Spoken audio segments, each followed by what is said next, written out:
अस्सलाम वालेकुम नाज़रीन, आप मेरा YouTube चैनल देख रहे हैं। सोहराब बरकत आपसे मुखातिब है। माली टब्बर के अगवाकारियों और उनके सहूलतकारों के हवाले से बातचीत करेंगे, लेकिन उससे पहले तमाम देखने वालों को जुमा मुबारक हो। तमाम तर तारीफें नबी आखिरुज़्ज़मान पर जो वजह तख्लीक कायनात हैं, जिनकी वजह से आप हैं, जिनकी वजह से मैं हूं और जिनकी वजह से ये कुल कायनात है। माली टब्बर जो अगवाकार था, उनके सहूलतकार जो ठग थे, जो दो नंबरियों में मुलविस थे, जो पैसा बटोरते थे, जो जाली दो नंबर टेम्पर कॉल्स करवाते थे, जो लोगों के कैबिनों में घुस जाते थे, कैमरे लगवाते थे, जो मेहदी काज़मी को लानती कहते थे, आज अदालत ने जुर्लू फेर लिया है। पाकिस्तान की मुअज़्ज़ज़ अदलिया ने टाइम तो लिया, लेकिन एक तारीखी जजमेंट सामने आई है और चलान के ऊपर जो चैलेंज किया गया था ज़हीर गैंग की जानिब से, उठाकर मुअज़्ज़ज़ अदलिया ने रद्दी की टोकरी में फेंक दिया है और दरवाजे खिड़कियों से बाहर उसकी कॉपियां बाकायदा हवा में उड़ती हुई लाहौर की किसी गली में जाकर पहुंची हैं, जहां पर इत्तला आती है कि किसी अदाकारा के गुर्दे फेल होने की खबरें हैं और अदाकारा ने बुनियादी मुबैना तौर पर नूर बीबी से भी कांटेक्ट किया है और कांटेक्ट करके नूर बीबी ने जब हेलो कहा तो आगे से आवाज आई ज़हीर गैंग गियो, शब्बीरा गैंग गियो और तमाम तर अगवाकार अब मुकम्मल तौर पर गियो। ये तारीखी जजमेंट है और ये बहुत अहम जजमेंट है। इस चीज को समझने की जरूरत है कि ये वही चलान है जिसके अंदर ना सिर्फ मैरिज रिस्ट्रेंट एक्ट की दफात शामिल हैं, इसके अंदर ह्यूमन ट्रैफिकिंग, स्मगलिंग, दो नंबरी, हर तरह की दो नंबरी और इसके अंदर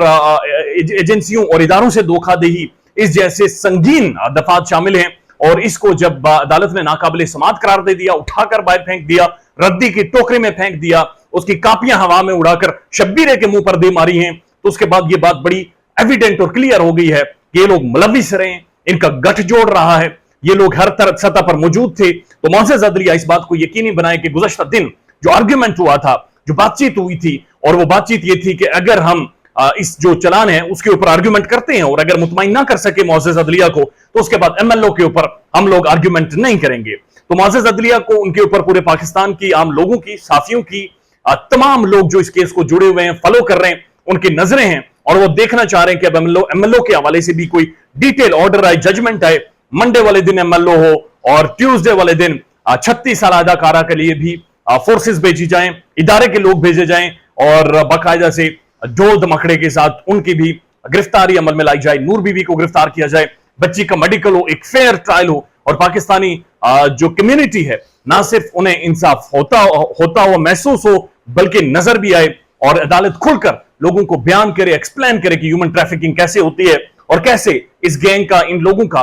कला कामा किया जाता है। तकरीबन 5 से 6 माह का ये टाइम फ्रेम था। इसके ऊपर मुतअद्दिद आर्गुमेंट्स हुए, मुतअद्दिद डिबेट्स हुई, मेहदी काज़मी की टीम फ्रस्ट्रेट हुई, we being journalist discussed in different groups के what the hell is happening over there. Overseas Pakistanis जो इस केस में शामिल थे मायूस हो चुके थे और लेकिन एक इंपॉर्टेंट बात जाहिर है, जो जब भी किसी अब बड़े लीगल माइंड से डिस्कस करते थे, किसी न्यूट्रल से डिस्कस करते थे, न्यूट्रल शख्सियत जो इस केस को फॉलो कर रही थी, उनका हमेशा से ये कहना था कि अदालत अगर इतना टाइम ले रही है तो इसका मतलब है कि डिटेल्ड में इस केस को सुनना चाह रही है, डिटेल्ड में इस केस के बारे में जानना चाह रही है, इनकी अगवाकारियों को देखना चाह रही है, समझना चाह रही है। और उसके बाद एक तारीखी फैसला आज की सूरत में आया कि जब चलान के ऊपर जो चैलेंज किया गया था ज़हीरा गैंग ने, टाइम गेन करने के लिए उसकी जो कापियां हैं वो अभी भी पतंगों के शक्कर में उड़ती हुई लाहौर की मुख्तलिफ गलियों में ढूंढती हुई गुर्दे फेल अदाकारा की तरफ जा रही हैं, जिन्होंने गुज़श्ता एक हफ्ते के दौरान हर तरह की हैरेसमेंट, हर तरह का प्रेशर, तमाम तर ओछे हथकंडे, तमाम तर दो नंबर टैक्टिक्स एग्जर्ट करने की, प्रेशर डालने की कोशिश की ताकि किसी तरह से साफी बात ना करें, किसी तरह से कोर्ट के अंदर जो होने जा रहे हैं वो बाहर ना आए, किसी तरह से उनके वकला जो कसमें खाते रहे, कसम खुदा की जज साहब ज़हीरा डॉक्टर है, कसम खुदा की जज साहब नूर बीबी पता नहीं क्या है, कसम खुदा की जी ये, कसम खुदा की फलाएं ढिमकान है, और अदालत ने वो तमाम तर कस्में भी उठाकर बाहर फेंक दी हैं एंड चलान की कॉपीज और चलान की जो दरखास्त थी मुस्तरद कर दिए। डिटेल जजमेंट आती है, मजीद बात करेंगे, पीछा करेंगे और आज दिन में कोशिश करेंगे कि इसका फॉलो अप करें, एक एक वर्ड, एक एक पैराग्राफ के ऊपर एक एक वीडियो बनाएं और तमाम तर डिटेल्स और तफसीलात आपकी खिदमत में पेश करें। ख्याल रखिएगा। अल्लाह हाफिज।